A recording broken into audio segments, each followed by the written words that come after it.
The first day, Hannah Palmer came to town. She caught fire.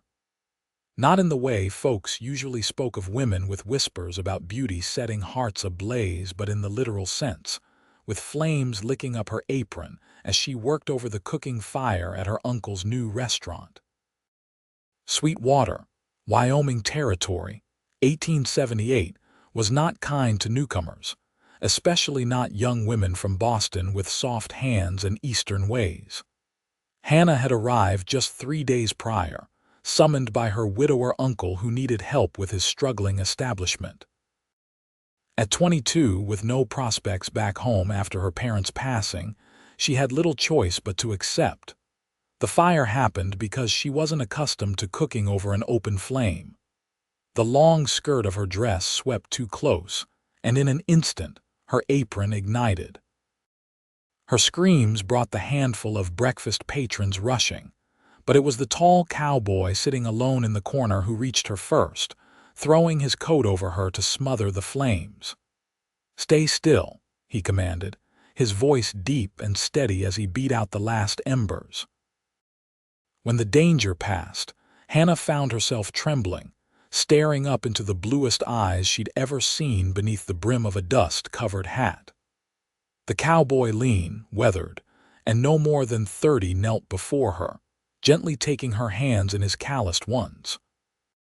"Let me see," he said, examining her reddened palms and fingers, angry welts already forming across her skin. "I'll be fine," Hannah insisted, though tears threatened at the corners of her eyes. "I need to finish the breakfast service. My uncle depends on me." The cowboy shook his head. "These need tending." Without another word, he lifted her from the floor as if she weighed nothing and carried her through the kitchen to the water pump.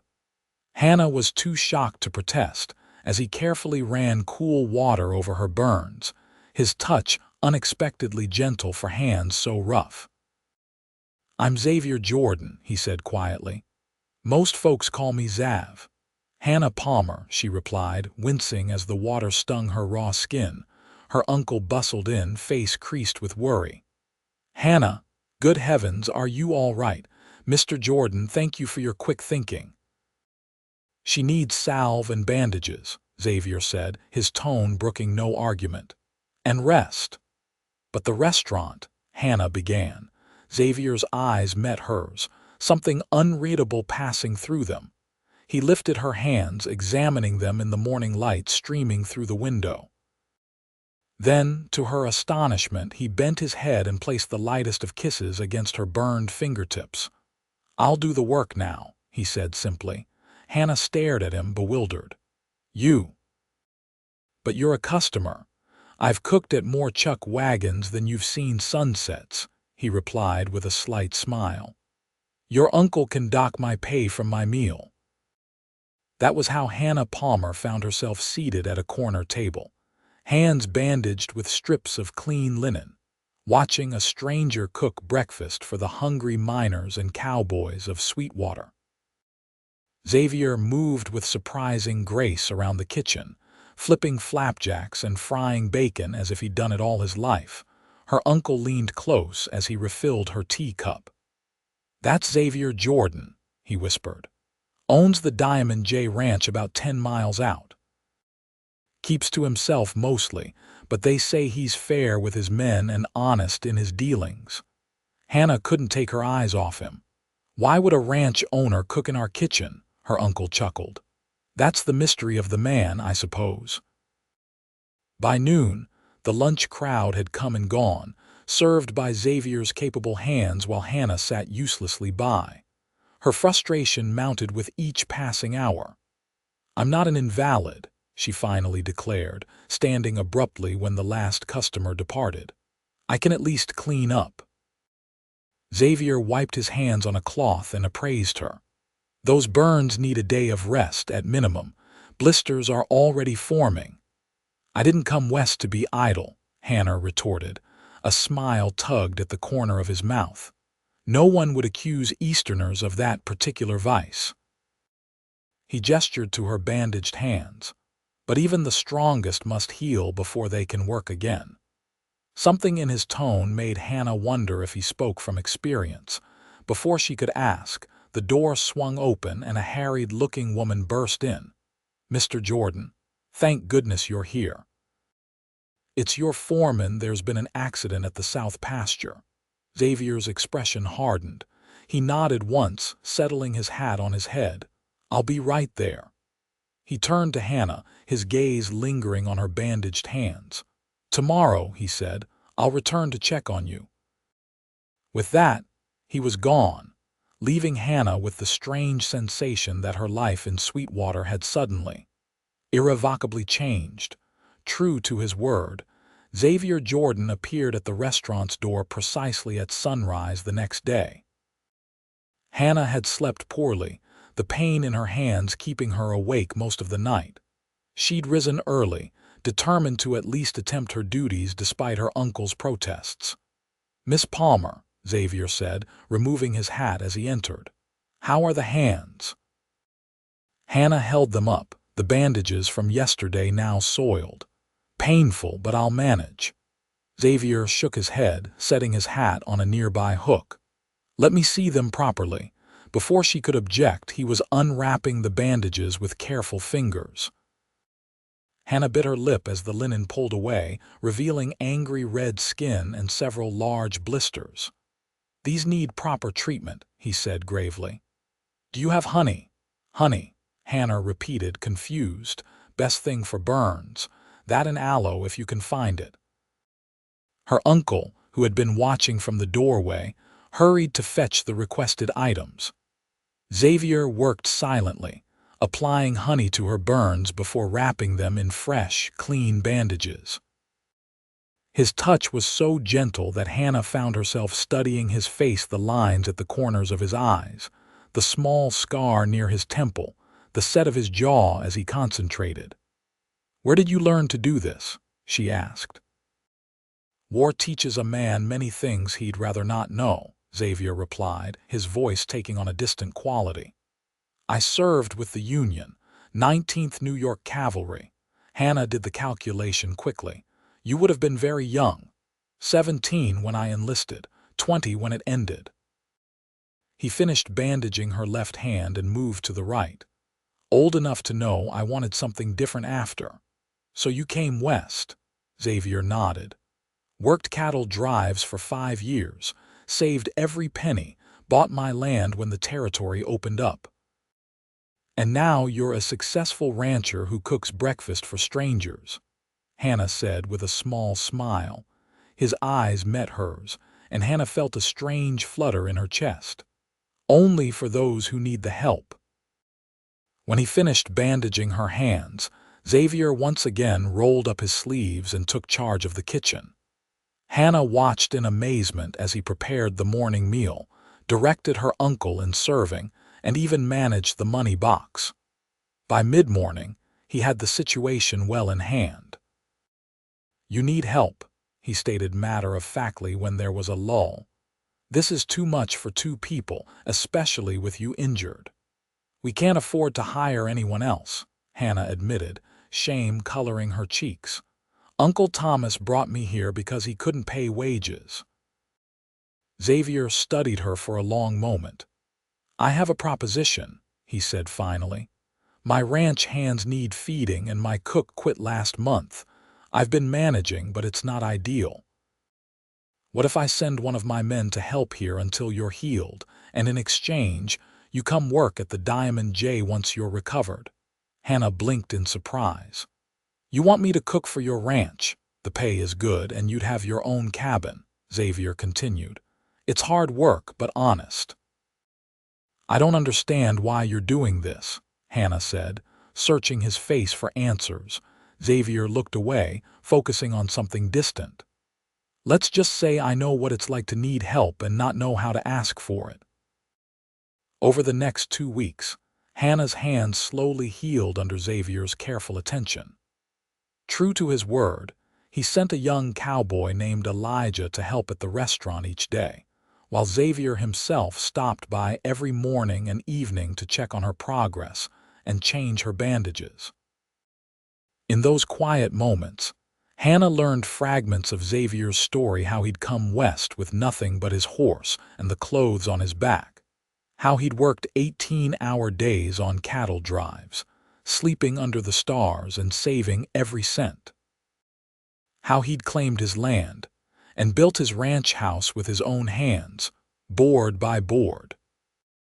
In turn, she shared her own tale, the consumption that had taken both her parents within months of each other, the distant relatives who had no room for an unmarried daughter of 22, the desperate letter from her uncle that had seemed like providence. "I've never been one to wait for rescue," she told Xavier one evening as he applied fresh salve to her healing burns. "But I didn't see any other path. Sometimes the only way forward is through unfamiliar territory," he replied, his fingers lingering perhaps a moment longer than necessary. By the time Hannah's hands had healed enough to work again, she found herself looking forward to Xavier's visits with an eagerness that both thrilled and frightened her. There was something about his quiet strength, his unexpected gentleness, that drew her to him. The day came when Xavier pronounced her well enough to fulfill her promise. "The Diamond J awaits its new cook," he said, a smile crinkling the corners of his eyes. "That is, if you're still willing." Hannah looked at her uncle, who nodded encouragingly. "The boy's been a godsend," Thomas admitted. "And I've hired a local woman to help with the cleaning. We'll manage fine." That afternoon, Hannah found herself riding beside Xavier in his wagon, her few possessions packed in a trunk behind them. The vast Wyoming landscape stretched around them, golden prairie grass waving in the wind beneath an endless blue sky. "It's beautiful," Hannah breathed, taking in the distant mountains. "So different from Boston." "It grows on you," Xavier replied, his eyes on the horizon.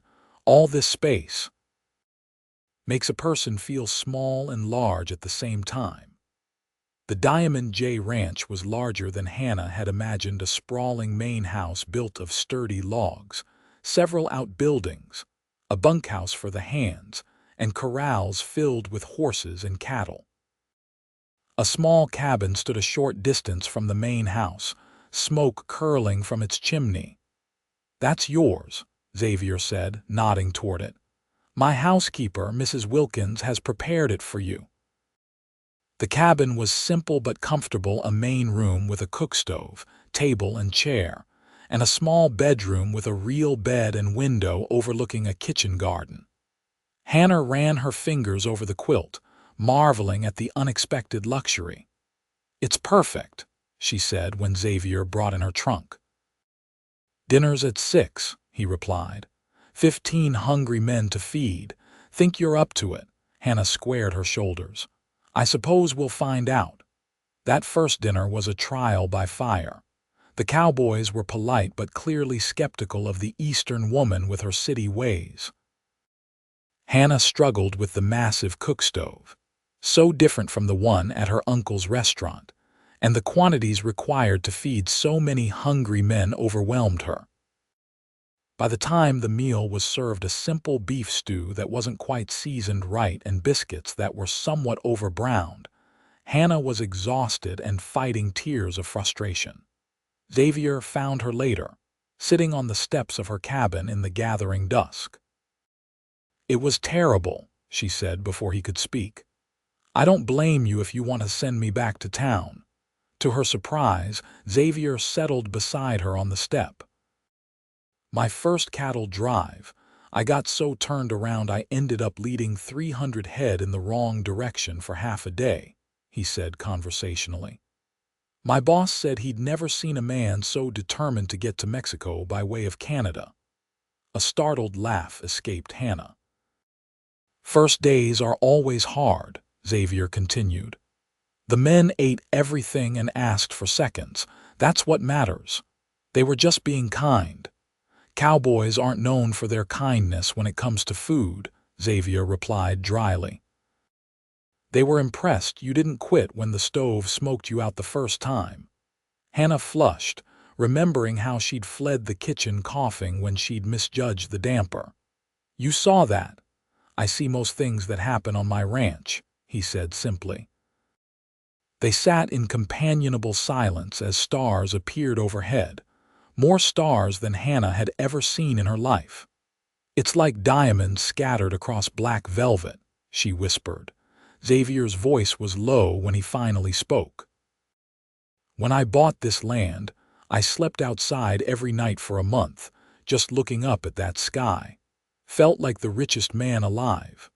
Something in his tone made Hannah turn to look at him. In the fading light, his profile was strong against the darkening sky, and for a moment she allowed herself to acknowledge the warmth that spread through her whenever he was near. Days turned to weeks, and Hannah settled into life at the Diamond J. Her cooking improved as she learned the rhythms of ranch life and the preferences of the men she fed. She planted herbs in the small garden outside her cabin and experimented with recipes remembered from her mother's kitchen. Xavier took his meals with his men, but often lingered afterward, sharing coffee with Hannah as she cleaned up.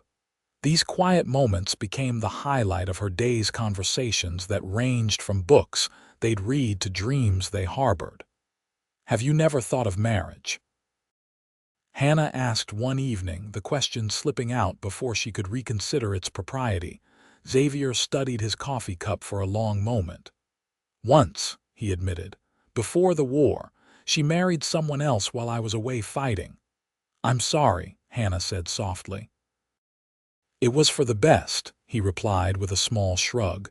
"She wanted a different life than I could give her." He looked up, his eyes finding hers. "What about you? No suitors back east?" Hannah laughed without humor. "A penniless orphan isn't exactly a prize on the marriage market. There was one man, a business associate of my father's, but he wanted a decorative wife who wouldn't speak unless spoken to." "That doesn't sound like you," Xavier said with a hint of a smile. "No," Hannah agreed. "It doesn't." As autumn approached, bringing cooler days and crisp nights, Hannah found herself increasingly drawn to Xavier. She admired his quiet competence, the respect he commanded from his men, the kindness he showed to everyone, from the youngest stable boy to Mrs. Wilkins, who ran his household. She wasn't the only one feeling the pull. More than once, she caught Xavier watching her with an intensity that made her breath catch. His excuses to stop by the kitchen became more frequent, and sometimes she would look up from her work to find him leaning in the doorway, a soft expression on his face that vanished the moment he realized she'd noticed. The annual harvest dance in Sweetwater provided an unexpected opportunity. Xavier surprised Hannah by asking if she would accompany him. "The whole ranch will be going," he explained hastily. "It's tradition, but I thought perhaps you might allow me to escort you specifically." Hannah tried to contain her delight. "I would like that very much." The night of the dance, Hannah wore her best dress, a blue cotton that brought out the color of her eyes, with lace at the collar and cuffs that had been her mother's. She'd spent an hour arranging her hair, pinning it up with trembling fingers. When Xavier arrived at her door, hat in hand and wearing a clean black suit that emphasized the breadth of his shoulders, Hannah felt her heart skip. For a moment, they simply stared at one another. "You look beautiful," Xavier finally said, his voice rough. "Thank you," Hannah replied, suddenly shy. "You look very handsome yourself." The ride to town was charged with an awareness that hadn't been there before. Xavier helped her down from the wagon with careful hands, and when his fingers brushed hers, Hannah felt it like a spark against her skin. The dance was held in the town hall, decorated with harvest bounty and lit with dozens of lanterns. It seemed all of Sweetwater had turned out, from the oldest settlers to the youngest children. A small band played lively tunes, and the floor was crowded with dancers. Hannah greeted her uncle, who seemed surprised but pleased to see her with Xavier. "You're looking well," Thomas observed. "Ranch life agrees with you." "It does," Hannah admitted, unable to stop her gaze from drifting to Xavier, who was speaking with the sheriff nearby. The evening progressed with a festive air. Hannah danced with several of the ranch hands, all of whom treated her with respectful camaraderie. But it was the dances with Xavier that left her breathless, his hand at her waist, his eyes holding hers as they moved across the floor. During a break in the music, Xavier led her outside for some air. The night was cool, stars brilliant overhead. They walked a little way from the hall, the sounds of the dance fading behind them. "Are you happy at the Diamond J?" Xavier asked suddenly, stopping to face her. "Yes," Hannah answered truthfully. "Happier than I expected to be." Xavier nodded, seeming to wrestle with something. "When you first came to Sweetwater, I never imagined," he broke off, shaking his head. "What?" Hannah prompted softly. "I never imagined you'd come to mean so much to me," he finished, his voice low. "When I saw you that day, your hands burned and your face so brave despite the pain, something changed for me." Hannah's heart thundered in her chest. "Xavier, I know I'm not the kind of man you probably dreamed of," he continued, words coming faster now. "I'm rough-edged and too quiet, and I've seen things that have marked me, but I care for you, Hannah, more than I thought possible." She reached for him then, placing her palm against his cheek. "My hands have healed," she whispered, "but I think my heart has only just begun to feel again." Xavier covered her hand with his own, turning his face to press a kiss to her palm where the burned scars were still visible. "I promised I'd do the work," he murmured against her skin. "I meant it, Hannah, whatever you need, for as long as you'll have me." Their first kiss was gentle, tentative, a question asked and answered beneath the Wyoming stars. When they returned to the dance, something had shifted between them, visible to anyone who cared to look. Winter came early that year, blanketing the Diamond J in snow by mid-November. Hannah threw herself into creating a proper Thanksgiving feast for the ranch, determined to bring some Eastern traditions to her new home. Xavier helped where he could, driving into town for special ingredients and enlisting the hands to construct extra tables in the bunkhouse. The day before Thanksgiving, a blizzard blew in from the north, trapping everyone indoors. Hannah was in the main house kitchen with Mrs. Wilkins when Xavier stomped in, covered in snow from checking the livestock. "All secure," he reported, accepting the hot coffee Hannah handed him. "But we've got 3 feet of snow and more coming." He looked troubled. "I'm worried about the line shack in the north pasture. Tom and Elijah were heading there this morning to check fences." "They'll shelter in place," Mrs. Wilkins said confidently. "Those boys know better than to travel in this." Xavier nodded, but his concern was evident. By evening, when the 2 men hadn't returned, his worry had deepened to alarm. "I need to find them," he told Hannah as they stood in the warmth of her cabin. "They might be hurt, or the shack might not be provisioned properly for a storm this size." "You can't go out in this," Hannah protested, gripping his arm. "It's suicide." "I know that land better than anyone," Xavier insisted, "and I can't ask my men to risk what I won't risk myself." Hannah knew there was no changing his mind. "Then take extra supplies," she said, already moving to gather food and blankets. "And promise me you'll be careful." Xavier caught her hands, his expression solemn.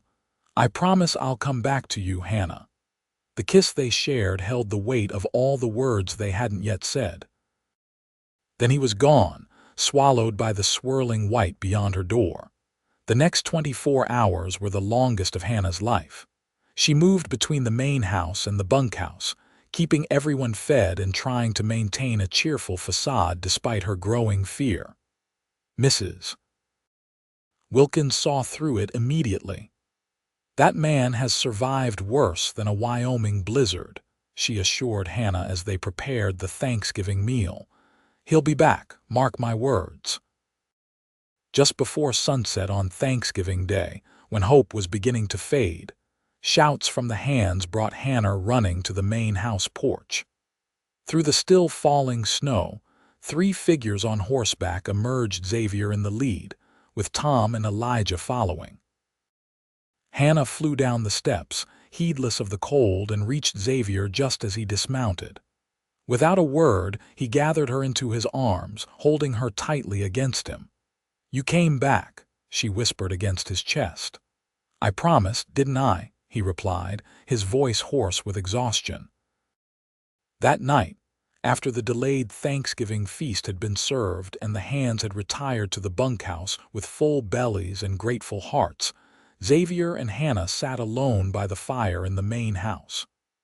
"I realized something out there in the storm," Xavier said, his eyes on the dancing flames. "Life is too uncertain, too precious to waste. When I found Tom and Elijah, the shack had partially collapsed under the snow. Another few hours and," he shook his head, "it made me think about what matters most." He turned to face her, taking her hands in his. "These hands," he said, tracing the faint scars that remained from her burns. "The first time I held them, I knew I wanted to protect you. But you don't need protection, Hannah. You're the strongest person I know." "Not always," she admitted. "When you were gone, I was terrified." "That's not weakness," Xavier said softly. "That's love." The word hung between them, at once enormous and simple. "Yes," Hannah agreed, her heart so full she could barely speak. "It is." Xavier brought her hands to his lips, kissing each palm with reverence. "Marry me," he said against her skin. "Be my wife, my partner in everything." Hannah's answer was in her kiss, in the tears that spilled onto her cheeks, in the way she held him as if she'd never let go. They were married on Christmas Day in the Sweetwater church, with Hannah's uncle giving her away and the entire Diamond J crew in attendance.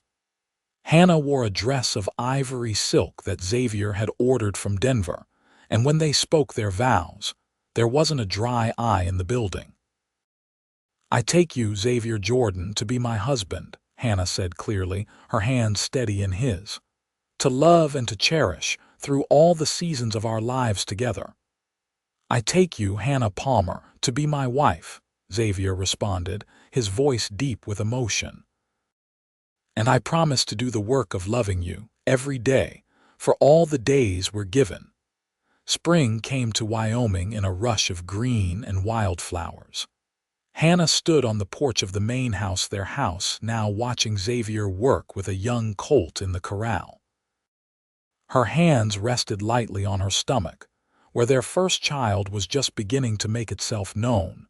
Xavier looked up, as if sensing her gaze, and raised a hand in greeting.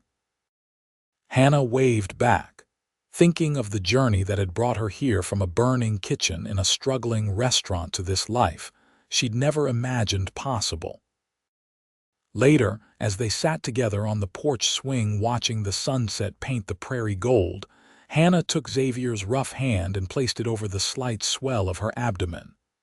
"A new ranch hand arrives in about 6 months," she said with a smile. "I hope you're prepared for the work." Xavier's face transformed with wonder as he understood her meaning.